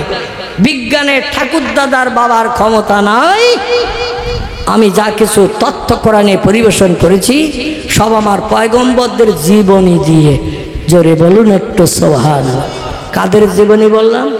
পয়গম্বরদের জীবনী দিয়ে তথ্য প্রকাশ করেছি, তথ্যগুলো দিয়েছি। এগুলো নিয়ে পৃথিবীর বিজ্ঞান রিসার্চ করার সুযোগ পাবে। সুলাইমান নবী হাওয়ায় উড়ে যেত নাকি এ দেশ থেকে সে দেশে। ওনার রাজসিংহাসন ছিল মিশরে। কোথায় বললাম? মিশর। মিশর মিশর এবং সিরিয়া, এই দুটি দেশ ছিল পয়গম্বরদের আনাগোনার দেশ। 70,000-এর মতো পয়গম্বর এই মিশর আর সিরিয়ার দেশে আল্লাহর তরফ থেকে পয়গম্বর নবী হওয়ার মর্যাদা পেয়েছিলেন। জোরে বলুন একটু সুবহানাল্লাহ। বাইতুল মুকাদ্দাসের পাশে পৃথিবীর সেরা দ্বিতীয় পুরানো মসজিদ, যে মসজিদটির নাম হলো বাইতুল মুকাদ্দাস। কোরআনের ভাষায় যার নাম এসেছে মসজিদুল আকসা। কি নাম বললাম? মসজিদুল আকসা। সুবহানাল্লাযী আসরা বিআবদিহি লাইলাম মিনাল মসজিদিল হারামে ইলাল মসজিদিল আকসা। নাম এসেছে না? আল্লাহ বলছেন আমার হাবিবকে মক্কার হারাম মসজিদ থেকে রাতের বেলা আমি ট্যুর করিয়েছিলাম, ভ্রমণ করিয়েছিলাম মসজিদুল আকসা ও সিরিয়ার প্যালেস্টাইনের জেরুজালেমে। উটের পিঠে আপ ডাউন করতে গেলে 2.5 থেকে 3 মাসের মতো লেগে যায়। দ্রুতগামী ঘোড়ার পিঠে চেপে মক্কা মুকাররমা থেকে বাইতুল মুকাদ্দাস দেখে ফিরতে গেলে 1.5 মাসের মতো সময় লেগে যায়। আল্লাহ পাক এক রাতের অর্ধাংশ সময়ে পৃথিবীর 3টি দেশ নবীজিকে পরিভ্রমণ করালেন। বাইতুল মুকাদ্দাসে শেষে নিয়ে গেলেন। ওখান থেকে আবার জান্নাতি রকেট, এরোপ্লেন যাকে বলেন, হেলিকপ্টার বলেন, স্পুটনিক বলেন, অ্যাপোলো বলেন, দ্রুতগামী যান যার আরবি নাম হলো বোরাক, এই বোরাকের পিঠে চাপিয়ে বাইতুল মুকাদ্দাসের চাতল থেকে উদ্য গগন ভ্রমণ করিয়েছিলেন। আল্লাহ কোরআনে বলছেন, আল্লাযী খলাকা সাবওয়া সামাওয়াতিন তিবাকান। ও পৃথিবীর বিজ্ঞানীরা, হাজারো যন্ত্র মেশিন বানিয়েছো, উপরের দিকে তাকিয়ে দেখো কি দেখা যায়। পৃথিবীর বিজ্ঞানীরা খালি চোখে যা দেখে, যন্ত্র মেশিন দিয়ে তাকালো তাই দেখে। দেখে ওরা বলছেন বহুদূর হলো ফাঁকা, তাই নীল মতন দেখায়, আকাশ বলতে কিছু নাই। বিজ্ঞানীরা বলছে বহুদূর হলো ফাঁকা, তা নীল মতন দেখায়, আকার বলতে কিছু নাই। আল্লাহ বলে পাগলের দল, পাগলামি করিস না, 12 গ্লাস খেয়ে পাগলামি করিস না। কোনো ব্যক্তি তোদের কথার দাম দেবে না। আমার সত্য কোরআনে 1450 বছর আগে তথ্য দিয়েছি। আল্লাহ জি খলাক সাবওয়া সামাওয়াতিন তিবাকান, ওই যে নীল আকাশ দেখা যায় ওটাও একটা আকাশ, ওর পরও স্তরে স্তরে আমি বানিয়ে রেখেছি আরো 6টি আকাশ। তাহলে মোট কটা হলো? সাবওয়া সামাওয়াতিন তিবাকান। আরবিতে সাবওয়া শব্দের বাংলা অর্থ হলো 7। কত? আল্লাহ বলছেন আকাশ বানিয়েছি 7টা। দুনিয়ার বিজ্ঞানীরা দেখতে পাই নাই এখনো একটা। তাহলে বিজ্ঞানীর কথা সত্য বিশ্বাস করবেন না কোরআন সত্য বিশ্বাস করবেন? আল্লাহ বলছেন আমি যে 7টা আকাশ বানিয়েছি, কিয়ামত পর্যন্ত চেষ্টা করলে তোমরা একটা দেখতে পাবে না। তোমাদের সেই পাওয়ার ক্ষমতা নাই, দেখার সুযোগ হবে না। তবে আমার আকাশ যে 7টা এটা প্রমাণ করার জন্য আমার সেরা পয়গম্বর, যার নাম মুহাম্মদ রাসূলুল্লাহ, তার জীবনের 53 বছর বয়সে রজব মাসের 26 তারিখের দিনগত রাত আমার নবীকে বাস্তব চোখে 7টা আকাশ দেখিয়ে দিয়েছি। নবী 7টা আকাশ দেখেছেন, আল্লাহর আরশ কুরসিতে চলে গেছেন। কিয়ামত পর্যন্ত বিজ্ঞান, দার্শনিক, ইঞ্জিনিয়ার, ডাক্তার, মাস্টারদের বলা হয় আল্লাহর আরশ কুরসি কেমন, তথ্য দিতে পারবে কেউ? রসুল বলছেন আমি বাস্তবে দেখেছি। তবে কত সময় দেখেছি তাড়াহুড়ো করে নয়। তাফসীরের কিতাবে এসেছে আল্লাহ নবী বলছেন আমি 27 বছর ধরে আল্লাহর আরশ কুরসিতে বসে আল্লাহর সঙ্গে গল্প গুজব করিয়ে আবার পৃথিবীতে ফিরে এসেছি। নবীর কথা মিথ্যা হিসাবে বিবেচিত হবে তো নাকি আপনাদের কাছে? হ্যাঁ, কোরআন অবিশ্বাস করলে যেমন কাফের হবে, নবীর তথ্যগুলো অবিশ্বাস করলে তেমন কাফের হয়ে যাবেন। নবী বলে আমি 27 বছরের লম্বা মেয়াদ নিয়ে আল্লাহর আরশ কুরসি দেখে এসেছি। তারপরে জিবরিল আমিনের সঙ্গে আবার আমি সিদরাতুল মুনতাহা এসে সঙ্গী পেয়েছি। ওখান থেকে নিয়ে জান্নাত দেখলাম, জাহান্নাম দেখলাম। জান্নাতের দরজা হলো 8টি, জাহান্নামের দরজা হলো 7টি। এক এক দরজার ভিতরে কত কোটি কোটি একর বিঘে জমি দিয়ে আল্লাহ এক একটা জাহান্নাম বানিয়ে রেখেছেন। একটা করে দরজা, এইভাবে দরজা আছে 7টি। জান্নাতের দরজা আছে 8টি। একটা কম দরজার জান্নাতি যে জান্নাত হাসরের মাঠে বিচার আনতে পাবে, তাম পৃথিবীর এরিয়ার মতো 10টা পৃথিবীর জায়গা তার দেয়া হবে। নবীজি তথ্য দিয়েছেন। আপনাদের কি অবিশ্বাস হয়? যদি অবিশ্বাস হয় তাহলে আপনার ইমানে দুর্বলতা এসে যাবে। এই জন্য আপনাকে না দেখলেও বিশ্বাস করতে হবে কোরআন সত্য, নবীর কথা সত্য। জোরে বলুন একটু আমিন। এই জন্য আল্লাহ কোরআনের সূরা বাকারায় বললেন ইন্নাল্লাযীনা আমানু ওয়া আমিলুস সালিহাতি উলাইকা আসহাবুল জান্নাতি হুম ফিহা খালিদুন। জোরে বলুন একটু আল্লাহু আকবার। আল্লাহ বলেন নিশ্চয়ই যারা আমারে না দেখে বিশ্বাস করবে, খুব ভালো করে শোনেন, এবার আমি শেষের দিকে নিয়ে যাচ্ছি। যারা আমারে না দেখে বিশ্বাস করবে, আমি স্রষ্টা কেমন দেখিনি, কিন্তু পয়গম্বরের কথা মোতাবেক আমি যে একজন মালিক আছি, যে বান্দারা আমারে না দেখে বিশ্বাস করবে ওয়াল ইয়াউমিল আখির। আল্লাহ কোরআনে বলছেন আমার পরকাল বলে একটা লম্বা জিন্দেগি রেখেছি, যে জিন্দেগির শেষ সীমা নাই। সব জিনিসের শেষ আছে, কিন্তু জান্নাতীদের কোনো শেষ নাই। জোরে বলুন একটু সুবহানাল্লাহ। ও দুনিয়ার মানুষ তোমরা শোনো, পরকাল বলে একটা লম্বা জিন্দেগি বানিয়েছি। সেখানে মরণও হবে না, চিরস্থায়ী জিন্দাবস্থায় থাকবে। জাহান্নামী হলো জাহান্নামের ভিতরে দগ্ধ হবে, পুড়বে। জাহান্নামের আগুন দুনিয়ার আগুনের থেকে 69 গুণ বাড়তি বেশি কড়া। পৃথিবীর আগুনের যে ক্রিয়া, এর থেকে জাহান্নামের আগুন আরো 69 গুণ বাড়তি বেশি ক্রিয়া করা। এমন আগুন আল্লাহ জাহান্নামে বানিয়ে রেখেছেন। জাহান্নামের আগুন চিরস্থায়ী জ্বালানোর জন্য আল্লাহ পাক 2টি জিনিস ব্যবহার করবেন। আমরা আগুন জ্বালানোর জন্য যেমন কাঠ ব্যবহার করি, কেরোসিন ব্যবহার করি, ডিজেল ব্যবহার করি, বিভিন্ন তেল ব্যবহার করি, গ্যাস সিলিন্ডার ব্যবহার করি না? আগুন জ্বালানোর জন্য আল্লাহ বলেন জাহান্নামে জাহান্নামের আগুন কোটি কোটি বছর ধরে জ্বালিয়ে রাখার জন্য আমি দুটি জিনিস ব্যবহার করব। সে জিনিস দুটির নাম আল্লাহ কোরআনে কোট করে দিয়ে দিয়েছেন। জোরে বলুন একটু আমিন। একটির নাম হলো মানুষ, আর একটির নাম হলো পাথর। কি বললাম নাম? একটির নাম হলো মানুষ। ইয়া আইয়ুহাল্লাযীনা আমানু কু আনফুসাকুম ওয়া আহলিকুম নারা। এরপরেই বলছেন আল্লাহ, আমার এই জাহান্নামের আগুনে তোমাদের দগ্ধ হতে হবে। আমার হুকুমের অমান্যতা যদি দাও, হুকুমকে বাস্তব জীবন রূপদান যদি না করো, আমার জাহান্নামের আগুনে তোমাদের পড়তে হবে। তো নিজে বাঁচলে হবে না, তোমার আহাল পরিজন বর্গের দিকে কেউ বাঁচাতে হবে। তুমি একা সলিমুদ্দিন চাচা 5 ওয়াক্ত নামাজ পড়ো, তাহাজ্জুদের নামাজ পড়ো, ইশরাকের নামাজ পড়ো, আওয়াবিনের নামাজ পড়ো, চাশতের নামাজ পড়ো, তুমি আল্লাহওয়ালা নামাজি। তোমার স্ত্রী নামাজ পড়ে না, তোমার ছেলে নামাজ পড়ে না, মেয়ে নামাজ পড়ে না। এদের যদি নামাজি না বানাও, ওরা যখন জাহান্নামে যাবে তোমারও টেনে নিয়ে জাহান্নামের আগুনে দগ্ধ করবে। এই জন্য আল্লাহ বলছেন আহলিকুম নার, আমার জাহান্নামের কঠিন আগুন থেকে তোমার আহাল পরিজন বর্গ দিয়েকে বাঁচাও। এক অন্নভুক্ত এক সংসারে যারা দৈনন্দিন খায়, এরা হলো আহাল পরিজন। নিজে বাঁচলে হবে না, আহাল পরিজনদের বাঁচাতে হবে, কারণ ওরাই হাসরের মাঠে আপনার আমার শত্রু হবে।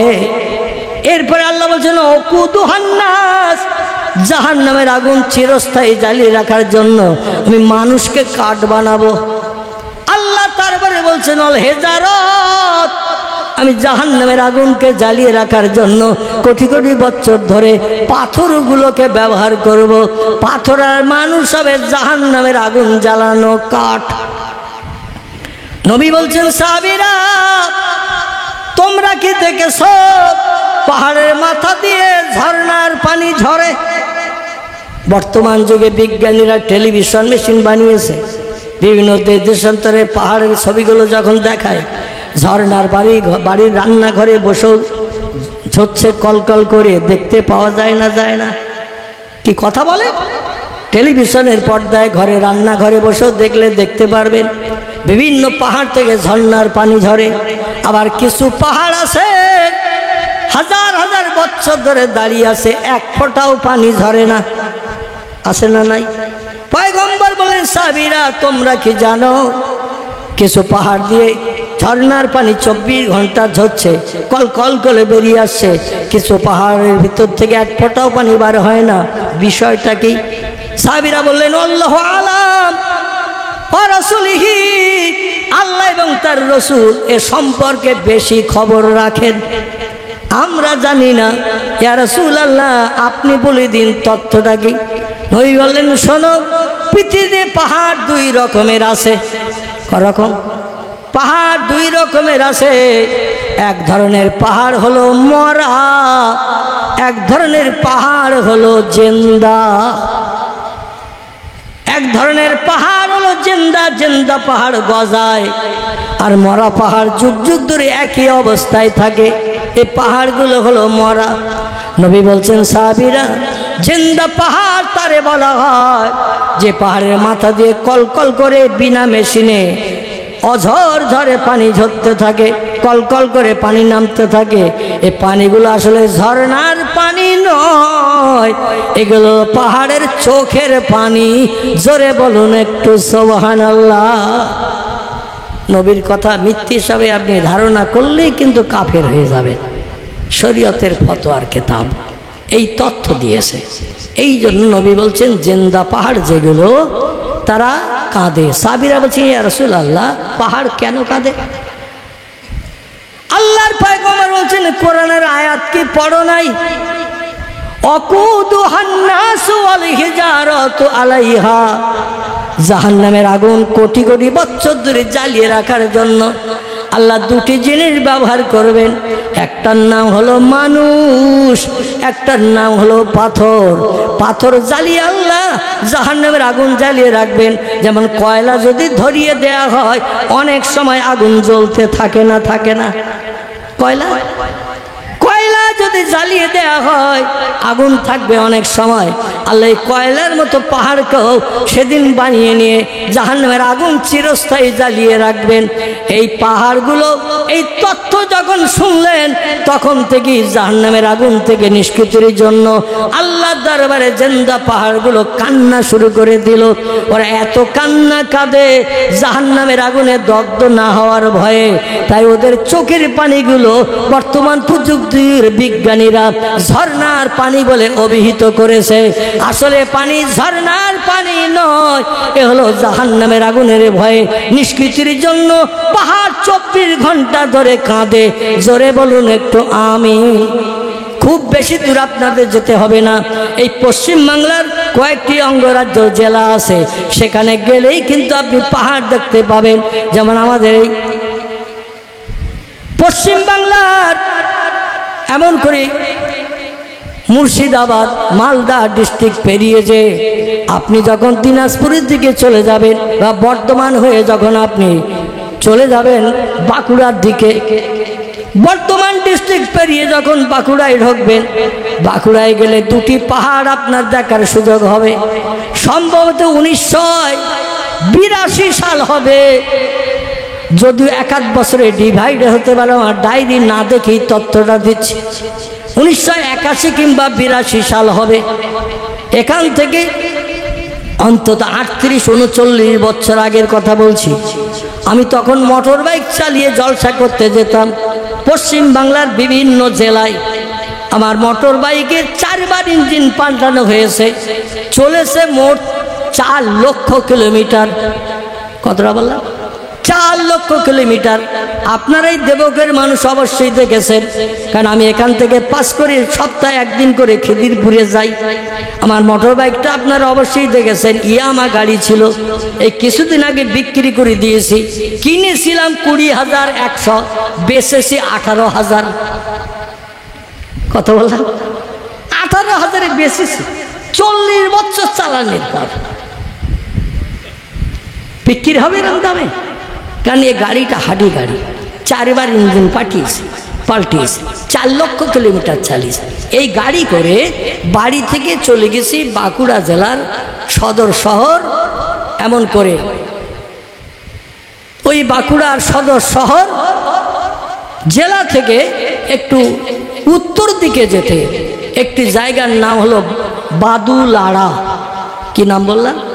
বাদুলাড়া। তার পাশে একটি গ্রাম, গ্রামটির নাম হলো ভিকুড্ডি। কি নাম বললাম? যদি কোনোদিন ফুরফুরার পীর সাহেব কেবলা আপনাদের এখানে এই এলাকায় আসে, আমার তথ্যটা সত্যকে মিথ্যা একটু যাচাই করবেন, কারণ ওখানে উনিও ছিলেন। নামটা বলবো? না বললে তো বুঝতে পারবেন না। হ্যাঁ, নারায়ে তাকবীর, নারায়ে তাকবীর। সিলসিলায়ে হক ফুরফুরা শরীফ, সিলসিলায়ে হক ফুরফুরা শরীফ, মুজাদ্দিদ জামানের আওলাদ, মুজাদ্দিদ জামানের আওলাদ জনাব আল্লামা পীর সাহেব হুজুর কেবলা, জনাব আল্লামা পীর সাহেব হুজুর কেবলা। নারায়ে তাকবীর। হুজুর আসবেন না একটু বিশ্রামে যাবেন? হ্যাঁ, আল্লাহু আকবার। আমার ভাই এখনো কথাটা মনে আছে।